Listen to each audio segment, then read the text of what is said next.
Hello, Meoni here. I just want to put a preface before we start this video that some of the questions in this interview do contain spoilers, so I'm going to give you a few seconds to turn around now. Especially if you haven't completed the main storyline of the game, I would say come back to this in the future, just for your own benefit. There you go, that was my heads up. Don't say I didn't warn you. Alright, let's get going. Hello and welcome to another video with me, Meoni. This time we're looking at more Final Fantasy XIV news, this time from 4Gamer.net, who have translated their recent interview with lead storyline writer for Final Fantasy XIV, Mr. Banri Oda. So this was back on May the 28th, apparently, and there are 15 questions in total. This is a great read. I'll link this in the description of the video for you to go and read this at your own leisure. But let's go through these questions one by one, for people who might be on the move and want to hear some of this, because some of the questions are really good and some of the answers are quite entertaining.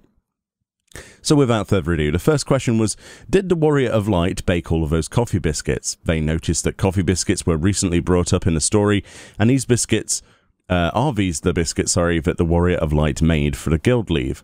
Oda says, I'm happy to hear people are reading the guild leave flavor text. I would say that the person who made the coffee biscuits mentioned in the story might depend on how many times you, the Warrior of Light or Darkness, have completed the guild leave, a cookie for your troubles. Let's imagine how things would go. The first time, Hanji Fei, the owner of the second serving, sticks her nose into the batch of biscuits you delivered and takes a deep breath. That's it. 10 times, once again, Hanji Fei buries her face in the mound of biscuits you delivered and takes another deep, deep breath. Nothing else happens, too bad. 100 times, congratulations, your coffee biscuits have finally reached the storefront. Reen, Gaia, and even Y'shtola have enjoyed them. Now, if you are the type of person who brought coffee biscuits in the second serving to complete the guild leave, Hanji Fei has made a small fortune from the margin and has also used it to buy even more sweets for herself. What a way to dynamize the city's economy. There we go, that was the first question. Second, what is the most important thing for you when creating a story? What is the most important thing for you when creating world lore or a story? Is there anything you use for reference when creating lore? Oda says, pragmatically speaking, we have to take the story's medium into consideration, and through that lens, take a hard look at its intended audience and its purpose. Final Fantasy XIV is a game, which means that the story itself is not the final product. Various elements like character models, backgrounds, animations, music, sound effects, visual effects, quests, cutscenes, battles, etc. are necessary to bring the story to life. This means we also have to be mindful of whether the story and all related elements can be realized within our game's design and schedule limitations. Plus, we need to synchronize everything with the player's game experience. Take the healer role quests, for example. These are targeted towards players who play as healers. Therefore, it's important to incorporate some form of healing into the actual quest. When thinking about crafting, gathering, beast tribe quests, we should take into consideration the characteristics of the beast tribe, as well as ensure that the story revolves around having the player craft and gather in the actual game. Written media, such as short stories and picture books, on the other hand, have much fewer limitations. We can have the story take place in regions not yet implemented in 14, so long as we put in an illustration or screenshot. We can even make characters eat dried squid by using a squashed up kraken model. However, we still need to make sure that we are focused on appropriate themes and topics. This depends on whether we are writing a short story for the fans or a picture book that children who do not know about 14 might read. Sure, there are fewer limitations, but the purpose and target of a story still feels very important. I didn't realize that it was squished up kraken. That's hilarious, actually. That's how they actually did the squid thing there. That's quite funny, actually. The more I look at that picture now, the more I realize that it's not a Photoshop deal. It's actually using models in the game. That's just amazing. Next question. Any inspirations or references that you might have? Anything that inspires you in writing? Do you read up on literature like the Bible, the classics, or myths? Banri Oda says, many things influence me, too many to narrow down. When writing the main story of Heavensward, for example, I looked into how the fantasy series A Song of Ice and Fire and the simulation RPG Tactics Ogre Let Us Cling Together were created. The former apparently referenced the Wars of the Roses, and the latter drew upon historical ethnic conflicts like the Yugoslav Wars for its themes. The methodology of how these stories were created helped me write Heavensward. I also read through the Bible back when I was still in school, and during my university years I'd studied philosophy and ideology, which were my interests at the time. I never thought I would be making games, let alone writing scenarios, but I guess you never know what will come in handy. I try to consume anything and everything that I find interesting by default, but I also try to get into things that other people recommend to me. A Song of Ice and Fire, for example, was recommended to me by Kanishi Iwao, who was my predecessor as world lore creator. I also read Aho Resha, a railway traveller's journal, which was the initial inspiration for the Namazu quests, because my wife recommended it. Can we just say thank you to Banri Oda's wife? Because that's the best quest in the game. There we go. That's all I'll say. Next question. Where is the current Count Zemail? Zemail, isn't it? You don't pronounce the D. It's Zemail. Ooh. We get to see Tareson de Zemail in the game, but have yet to meet the current Count Zemail. Maybe it's just that I haven't found him yet, but will he make an appearance in the future, or is there some reason we cannot meet him? You're dying to find out. Oda says, back in the original 14, we had a questline about the Zemail Darkhold that featured the former Count's men. The house probably suffered financially due to its failure to complete the Darkhold. However, House Zemail is known for its architectural prowess and has built many a castle in its time. Maybe the Count is leading the construction of the residential areas of Ishgard. Maybe he is. Maybe he's not. I guess we'll find out, huh? That's an interesting way of putting it. So this one's quite an interesting topic. When did the Heavens Ward become enthralled? When exactly, said the person asking the question, did the Heavens Ward become enthralled? Sir Zephyrin designated those with exceptional abilities as members when he became the Archimandrite. Was he tempered at this point? Oda says, after former Heavens Ward Archimandrite Sir Vanadro de Orochimond retired, quote-unquote, Zephyrin was chosen as Archimandrite and was allowed to designate the new members of the Heavens Ward. The knights were turned when all 12 were granted an audience with the Archbishop for the first time. Keep in mind that becoming tempered does not necessarily mean that the individual loses all of their memories and characteristics. The Archbishop in particular could not risk the populace becoming suspicious of his actions, and he didn't fully cook the knights of the Heavens Ward into mindless tempered, opting to keep them at a rare state instead. Thus, they were not puppets that did nothing but repeat words of worship, but he nevertheless ensured that they would obey his orders and never betray him. This is the difference between him and the other primals, like Ifrit, who prefer their tempered, well done. End quote. Well, there we go. That's quite an interesting answer to that one. I've always been wondering that personally. I like how he's referring it to steak. Maybe Oda was very hungry at this time, but interesting points nonetheless. So I guess they were like just half tempered then. That's a whole new kettle of fish, isn't it, to explore. Why do the Archons have marks in different places? I would like to know more about the mark of the Archons. I noticed that the Archons bear the mark in a variety of places, like on both sides of a neck or a cheek or the forehead. Is there a rank within the Archons or something that dictates where the mark goes? Why is Urianger the only one who has the mark on his face, like Louisoix and Matoya? Oda-san says, there are two designs for the Archon's crest, the official one and a simplified version. Let's take a look at Moonbreeder, for example. The mark on her leg is the official crest, and the one on her neck is simplified. Each Archon can choose whether they would like to bear one or both, as well as where to put it. It seems like a bold choice for Urianger to have his right on his face, but perhaps what he really wanted was to have it on his forehead, like his respected mentor, Louisoix. Interesting, so you get to choose. I love all this extra lore. This is going to be useful for people making fan stories for far into the future in RP. I love that. Do the Namazu Beast Tribe speak the Ibaraki dialect? Interesting. They say, I have a question about Namazu speech. In the Japanese version of the game, they use expressions like papeo and gojape, which seem to be based on the dialect used in Ibaraki, Japan.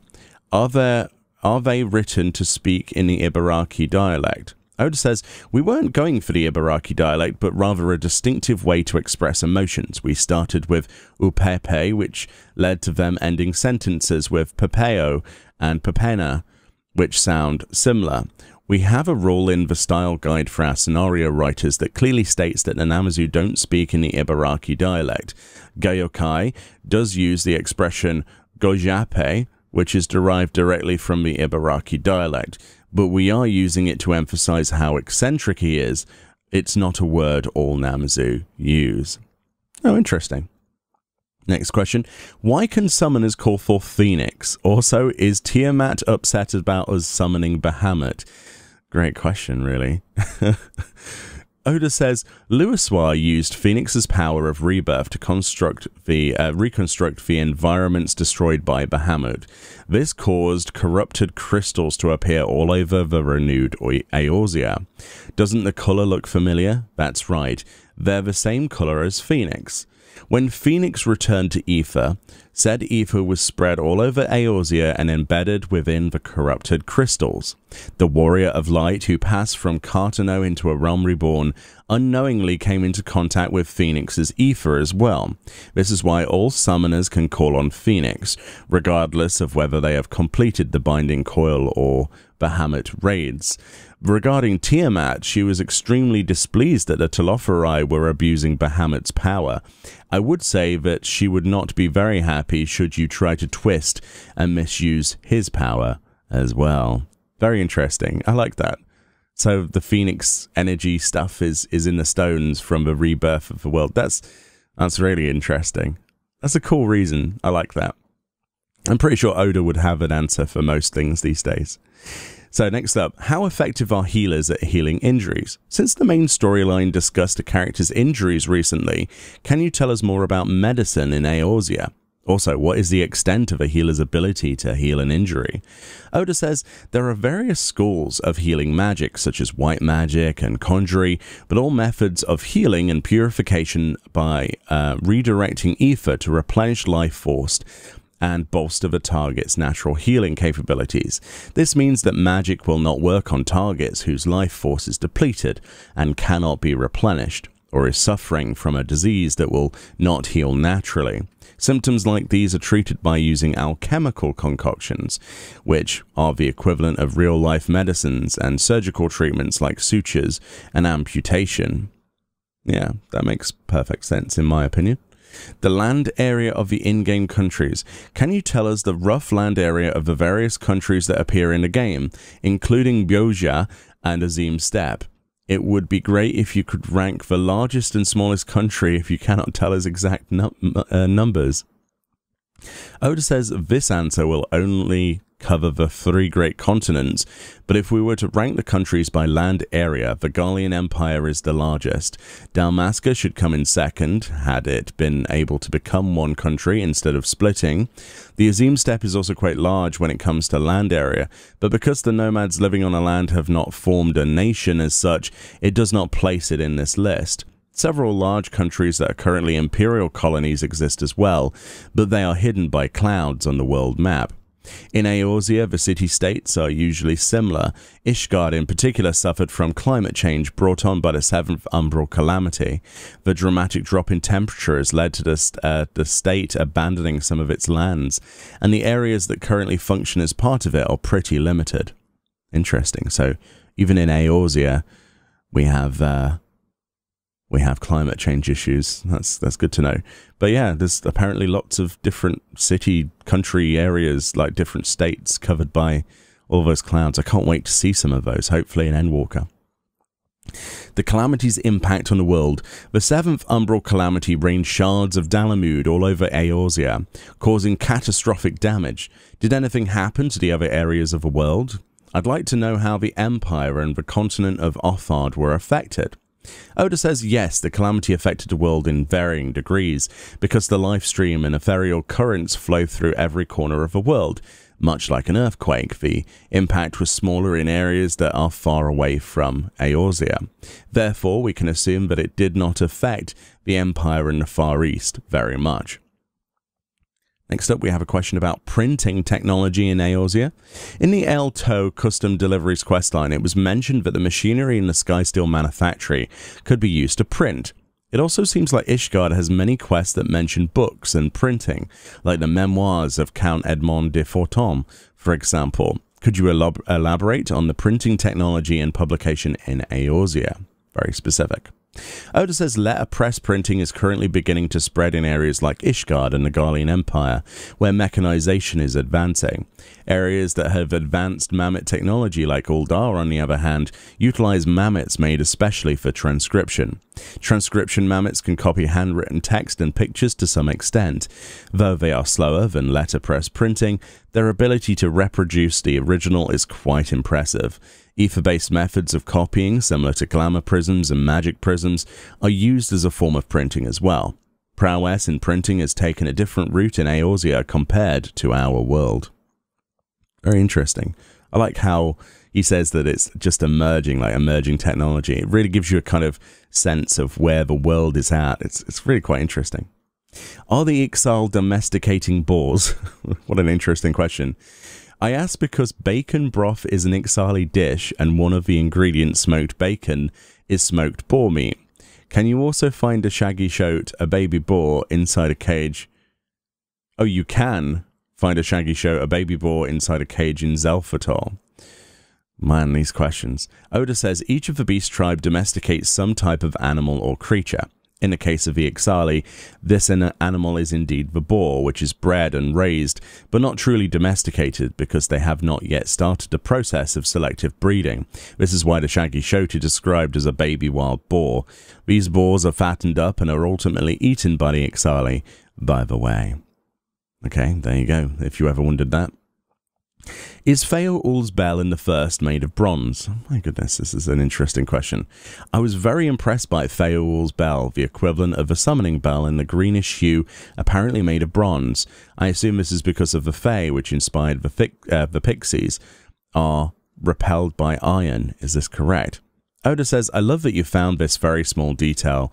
We told the designers that when players are in the first, they'll be summoning a pixie instead of their actual retainer, and requested they design the bell with that in mind. The result was a green bell, and we decided to go with it because it does look a lot like it was made from iron.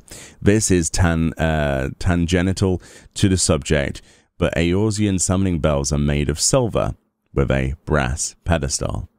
Well, there you go. I'm amazed right now. Honestly, just amazed. Next question.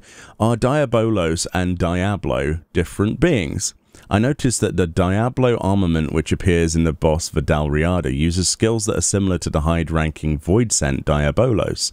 I assume that the Void Scent was absorbed to create the biological weapon, was something similar to Diabolos, but the Japanese version of the field record mentions that it is of the Diablo species.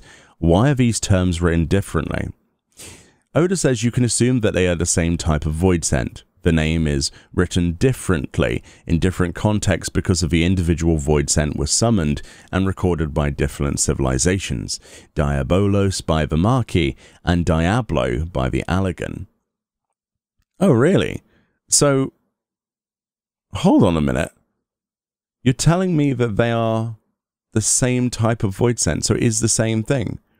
So that robotic monstrosity you fight at the end of Banri Oda is actually Diablos or Diabolos. They're the same thing.